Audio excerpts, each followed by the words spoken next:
Hello and welcome back to Turning the Table. This week we are looking at the very successful space horror board game from Awaken Realms, Nemesis. Now Nemesis is a solid game. It is produced with quality and has generally been received very well by critics since its release in 2019. But it is a big game. It's a complex game and also rather an expensive game.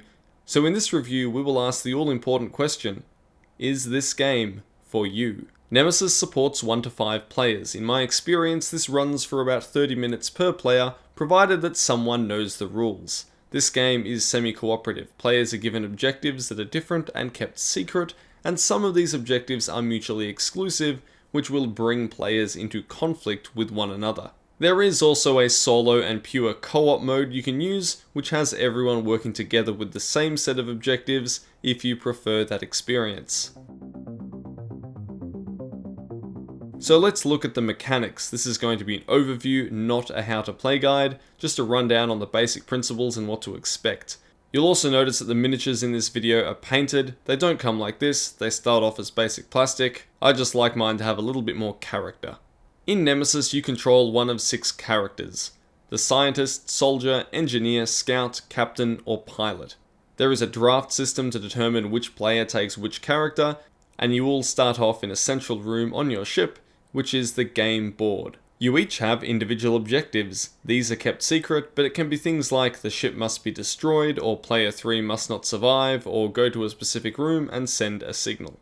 Most of the rooms in the ship are unknown, and they're randomized using face-down hexagonal tiles, so the layout is very different each time that you play. A player turn is made up of 2 actions. At the start of each round, players draw up to 5 cards from their character-specific action deck, and these are used to fuel the actions that you take each turn. There are basic actions like moving, shooting, or crafting, and then there's actions that come from the cards in your hand, there's actions that come from items in your inventory, or there's actions that come from the specific room that you are in at the time. Actions all have a cost, indicated by this symbol, which must be paid by discarding that many cards from your hand.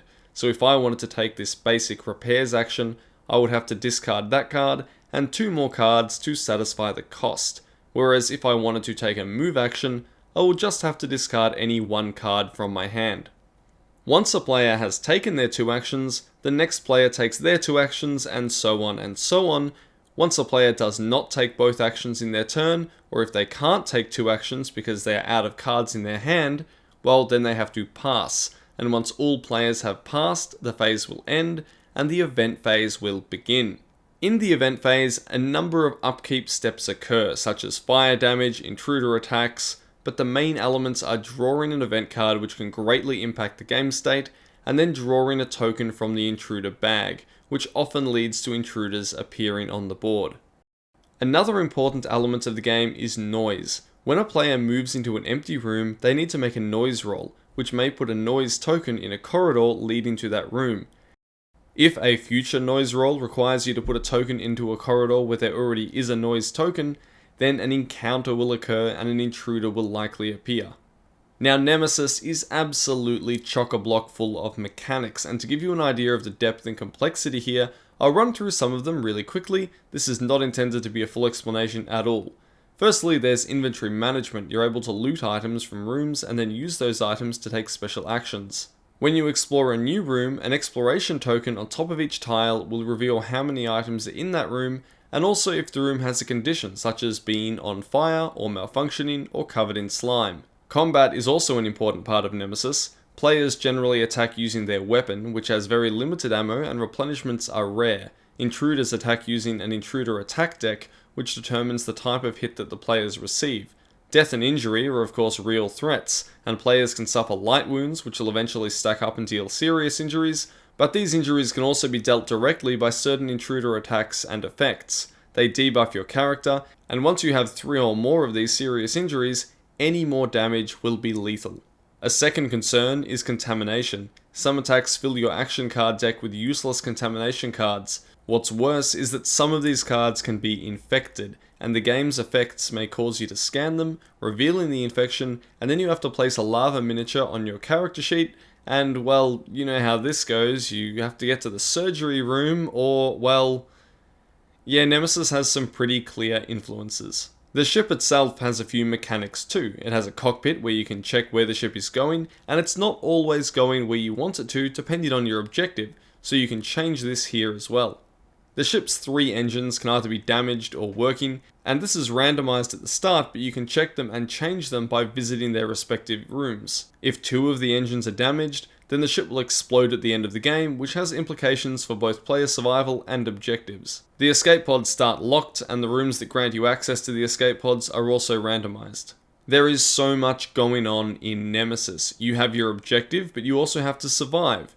You may want to spend some time scavenging items to give you an edge, but you also probably want to unlock some of your powerful character-specific quest items too.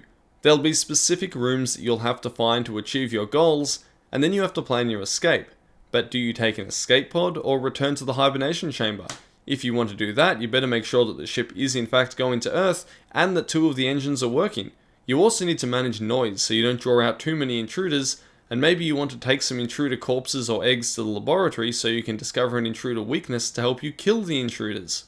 Now all of this is of course easier if you're working alongside other players, sticking together and blasting the baddies.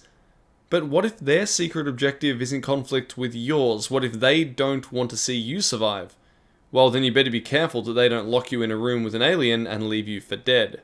So hopefully you have an idea of what Nemesis is and what it looks like.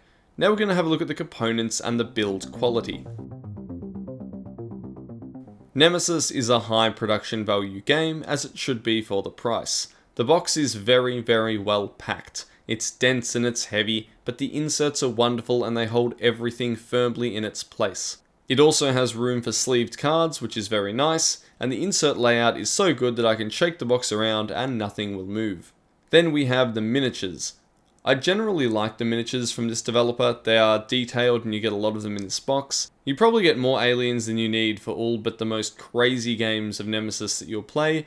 I like painting miniatures, so I'm a big fan of the fine detail that is clearly defined on the models. It's important for using shades and dry brushing. They more or less paint themselves, and they feel weighty and solid, and it's always a pleasure when that intruder queen hits the table. The rest of the components are also well made. The cards have good art, the board is detailed and big, the tiles in the character sheet are robust, and the various tokens fit visually with the rest of the game. It's a damn good looking game, and it's one of those games that impresses people when they see it set up for the first time. I think that's the term I'll use. Nemesis is certainly an impressive game. But is it good? Does it play well? Well, there are certainly a lot of things to like about Nemesis. The build quality and the miniatures speak for themselves, and the theme works. It's Alien the board game without the license, space horror is tried and true, and from the visuals all the way down to the names of abilities and objectives, down to the gritty industrial themes that permeate every element of this game, well, Nemesis feels the way it should for this genre. What's less obvious is the important differences between characters that make them really quite unique. Not only is the action card deck for each character different, but they have different starting weapons and gear that can be unlocked by going to specific rooms and using specific items. The pilot can check the ship's destination remotely, the soldier can ignore certain hits and take rerolls on a few dice, the scientist can access rooms remotely, the scout can sometimes get to move without placing noise tokens, the engineer can use a special technical corridors card to move around the ship very quickly, and the captain can order other characters into rooms against their will. There's quite a few differences that make different strategies work for different characters, and after each game you'll want to jump back in to try out a different set of cards and starting items on a new character. The social deception element of this game is also great. Having people turn around and betray each other leads to the most memorable moments in Nemesis. Conflicting objectives are always the most fun, and almost every game includes some kind of horrific betrayal. But most importantly, Nemesis is a game that just flows. As long as you have one player that knows the rules, they can handle most of the bookkeeping of the event phase, then Nemesis plays out like an algorithm. Numbers on different cards drawn from different decks determine everything that the intruders do. Who do they attack? Where do they move? Do they die from a given attack? It's a really complex system, but not necessarily a complicated one, because it does work well. Now let's look at the flip side, because Nemesis, like all games, well, it has some issues. Nemesis is a dark game. Like, visually, it's very dark, especially the board. You need to get good lighting, or some players might not be able to engage fully with what's going on. It's also a bit overwhelming. Although the systems are elegant and they do flow really nicely, for a new player to sit down, see 4 or 5 different types of tokens, 8 decks of cards plus 1 per player, a stack of miniatures, a massive board, their objective cards and so on, well, it's big. And I have had a few people sit down to play and basically give up before they start, never fully engaging and just trying to get out of the game as fast as possible. Explaining the rules to a new player is also a nightmare. Unless you are playing the cooperative mode, you won't know their objective. So you have to try and run through and explain how to complete all the objectives before you start, otherwise they will be completely lost as to what to do. By the time that you've explained how engines, escape pods, ship destinations, intruder weaknesses, how to destroy the nest, how to send the signal, how to kill other players if you can't attack them directly, the conditions under which the ship is destroyed, it all gets a bit too much. And you haven't even started on how do you actually take actions or have a turn. That being said, once a player does know what they have to do to fulfill their objective, the rest is picked up pretty easily. Of course, some of the detail and specific strategies might be lost. Nemesis is also a very luck-heavy game. There's a lot of random bullshit here that will just ruin your day. From the objectives that you get dealt, to the results of your combat and noise rolls, down to the attacks and injuries you take from intruders, Nemesis is certainly unpredictable. It's not a balanced strategy game that you can overcome through careful planning every single time. Nemesis also has an extensive process to set up and pack up. There are a lot of steps. You have to give specific items to each player depending on their character, set up the intruder bag, the board with its tiles and exploration tokens, the decks of items, the event cards, the intruder weakness cards, injury and intruder attack decks. It's a lot.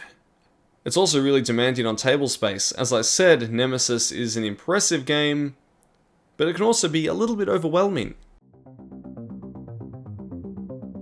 So is Nemesis for you? Prices for this game are lower than they used to be. Plenty of retail stores have stock again, but it's still a pricey game. You're looking at up to $200, so it definitely has to pull its weight. If you like painting miniatures, this game certainly has an advantage there. 6 player minis, which are nice, 6 little lava miniatures, 3 creepers, 8 adults, 2 breeders, and 1 queen. There's a lot to paint, and they're designed with that in mind. If you like complicated games where everything comes together like a computer system in the background, then you will most likely enjoy this. You will appreciate the ins and outs of different mechanics that set up the arrival and the combat of the intruders. You'll like how all the bits and pieces behind the scenes fit together, and there are parts of Nemesis that do really feel like quite a technical achievement. The first time I played, I kept going, ooh, that's a cool way of sorting out the mechanic, that's why that rule's there, I see how it fits together, and it's really nice and cool. If you like competitive strategy games, then the inherent randomness found here may frustrate you. You can do every step right and still get screwed over, so keep that in mind.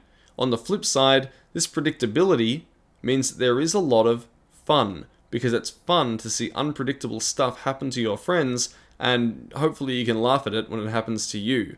Nemesis definitely prioritizes fun over competitive balance, and I still have a great time when my character is beaten half to death on turn 2 and then I'm struggling to survive, let alone achieve an objective, because it's funny, and at least I can still maybe screw over some of my friends. This fun element is really escalated when it comes to those conflicting objectives. There's a light touch of social deception here that really appeals to a large group of players. You know who you are. Look, this game is not light, it's not easy to pick up and play, and it's not going to be a good one to play with a group of people that have never moved beyond Ticket to Ride. You can try, but good luck. It can work if one person knows the rules really well and is patient enough to do all the background management more or less by themselves, however. I personally really like Nemesis. I have a group that knows the rules and likes stabbing each other in the back.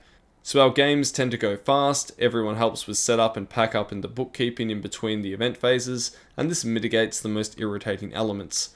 As far as expensive board games go, you're certainly getting the build quality that you pay for with this game. If you're going to fork out for a high-priced board game, then it's a pretty decent pick. However, if you're not the kind of person that usually likes to spend more than $70 on a board game, then Nemesis probably isn't going to make you change that philosophy. But it might. I think it's probably best in genre at this point for what it does. Hopefully this review has helped you determine if Nemesis is a suitable game for your table. Please consider subscribing to see our future videos, and as this channel is just starting out, we'd really love any feedback or suggestions in the comments below. Thank you so much for watching. This is Merrick from Turning the Table.